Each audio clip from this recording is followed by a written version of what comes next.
This is UMAR AHMED for IFL TV in association with MTK Global. I'm at Wembley today, joined by Spencer Fearon. Since we're at Wembley today, Spencer, let's talk about the World Cup. Were you impressed with England? I was impressed with the solidarity of the team and what that solidarity was amplified outside of Russia to how people behaved, and we're living in a more unison Great Britain, but a more unison England football team.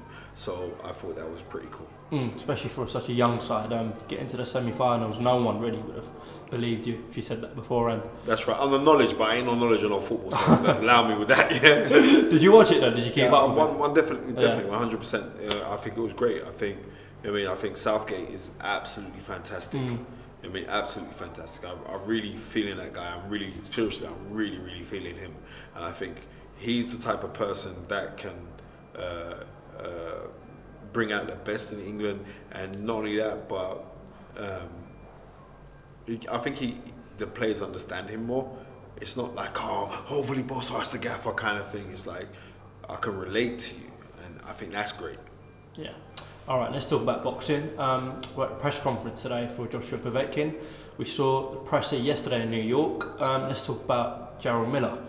He piped up. I'm going to keep this really short because I've spoken about this on the podcast. And, yeah. And fair play to you, brother, because you waited a long time to interview me because I had to do my show and everything else. We'd always wait for you, Spencer. No, thank you very much. Right, I'm just being real. Jarrell Miller, I kind of like him, but I've kind of gone off of him because this is how I go. You could be my enemy. And there's lots of guys inside of boxing who are not the greatest fans of me, and I'm really not the greatest fans of you, but I'm kind of impartial to it. But let somebody say something about your mother, and then you'll see the real me. I'll be in defense of you, even if me and you don't get on. But I don't like when people make smarmy, snidey comments about mums, because if I was to speak on the case of spirituality, that there is no living creature on the face of our planet right now who hasn't come from the womb of a female. Females are important, and then when it comes to human beings, because we're the king of the food chain right now, and we were given capacity to rule because we were given dominion. Whether you want to go by Darwinism or Christianity or Buddhism or Hinduism or Islam, anything you go by, that we as human beings are given capacity to rule and dominion.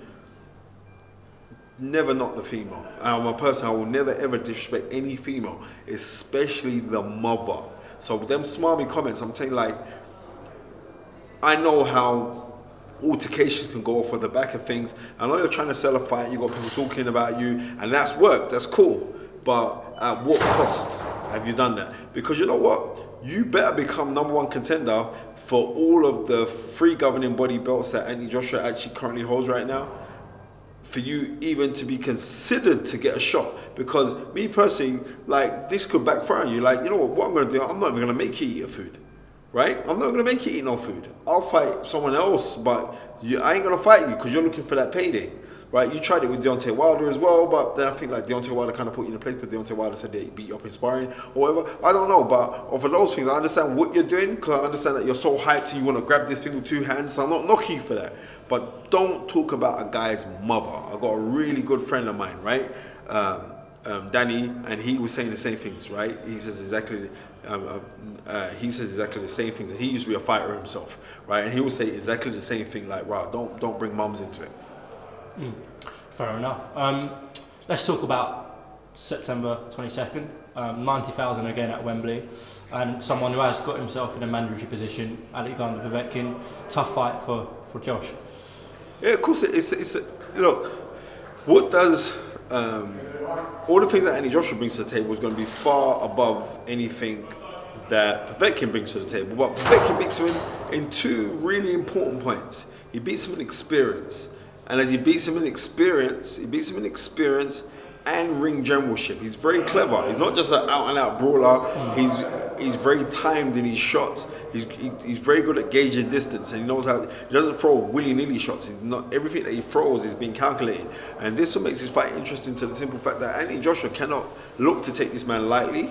And I don't think Anthony Joshua will take this lightly, but we spoke to Anthony Joshua earlier on the podcast, ringside toe-to-toe, and Anthony was saying you know what, I got to knock these guys out and be less reserved. So he's got that in the back of his head as well. Because a lot of people are of the fact that Anthony's become a lot reticent now since the Klitschko fight. Like, well, it's a business and I want longevity and judge me on the fact of legacy because I want to be around for 10 years and all these kind of things.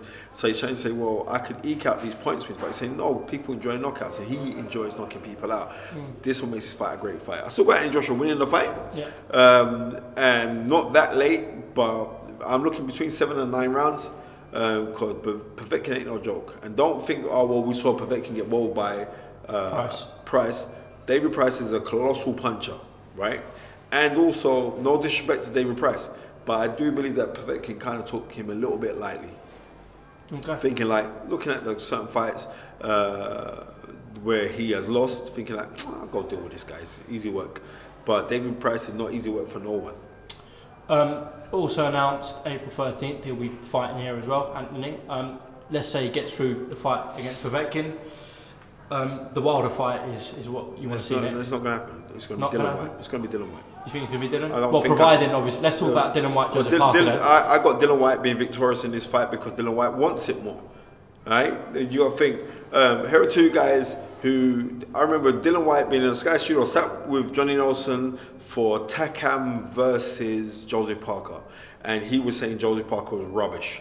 And the thing about it is, I don't know. And they weren't trying to say it to be smart or anything. He's rubbish because he didn't see nothing in that put the fear inside of him. Right? That could be a little bit detrimental to Dylan White because Dylan White needs that fear. When he's got that little bit of the fear factor in him, not even the fear factor, but apprehensiveness inside of him, the better Dylan White. But I think as the fight is drawing nearer, I speak to Dylan quite regular, I think that Dylan knows like this is a serious fight and this is the fight really to break me on the scene. So whereas he wants, I believe he's more hungry of the two, he's going to the fight off a fantastic win, whereas Joseph Parker's going into the fight saying, well, I need to win this fight just to keep in the run-ins. I believe that Dylan White will be victorious in this fight. And I got Dylan White on points, maybe late stoppage. There's something inside me saying thinking of a late stoppage because he wants it, he'll go for it. Anthony Joshua wasn't as engaging in the fight, but I think Dylan White will be because he's got nothing to lose. Okay, so you think AJ and Dylan will come out on top, and then April 13th? April 13th is going to be Dylan White versus Anthony Joshua. That's what I believe. Okay. Let's move away from the heavyweights for a second. I just want to get your reaction to James DeGale vacating his IBF title. Hurtful in one sense, but he must know like he's at the tail end of his career. He needs to earn as much money as possible in the biggest fights as possible. Does he really want to be messing around with number one contenders and challengers and stuff like that? So maybe he's thinking, look, I can't be asked. I just need big fights. The fight that I would like to see, I really would like to see him versus Eubank Jr. because they got personal beef. The rivalry's been going on for a hot minute, and that's the fight that I believe that people would still get behind to guy that would still sell. That fight would sell. So I think they both need each other. George Groves is otherwise engaged with fighting Callum Smith in the final. Yeah. So in the final. So what else is there? So we do like Rocky Fielding. Possibly, but I don't think Rocky Fielding would be a big enough name for him. If Rocky Fielding, the other way around, James DeGale will be a big name for Rocky Fielding, but not the other way around. I don't think he's got a world title now. Regardless of that, he's got a world title. I don't think he's a big enough. He's not a big enough name yet. He will build it. He will get that. But I believe that we have to look at James DeGale, Eubank Jr. because the British public are kind of impartial with James DeGale. They're not overly in love with him, but they don't really dislike him. We are growing to want to dislike Chris Eubank Jr., which I think is wrong. I don't think we should be disliking Chris Eubank Jr. He's just a guy that's headstrong. I don't think we should knock somebody for being headstrong. How can you be speaking so much of passion or motivation, saying that, whoa, why this guy's too headstrong? That's nonsense. Let you be headstrong, but you should also be learning from your mistakes. So hopefully he's learned from mistakes, and I hope that fight happens. Okay. Spencer, always appreciate the time on IFL. Is there anything you'd like to add? No, nothing. I'm working with Chris Preedy, OBE, who's doing, Make Dreams Reality. He's doing that for MTK Global Foundation as well. And he's just a fantastic human being he was, I think he's one of the youngest ever recipients of an OBE, because he goes in about this knife and gun crime stuff and all the rest of it like that. I'm also working with Bettering Education, which we're doing with people referral units for kids who've got learning disabilities and stuff like that, to motivate them and help them with their learning. So I'm doing that at the end of this month. So I've been doing some great stuff with the foundation. I'm really grateful for the platform, and anybody who's trying to get hold of me, it's quite simple. Who needs help in a financial capacity, it is admin@mtkglobal.com. You can also personally email me on s.fearon@mtkglobal.com, and I'll send you out all the forms how you apply for funding or any form of help, and we're there. Peace, two fingers, I'm out. Been a pleasure talking to you. Top man.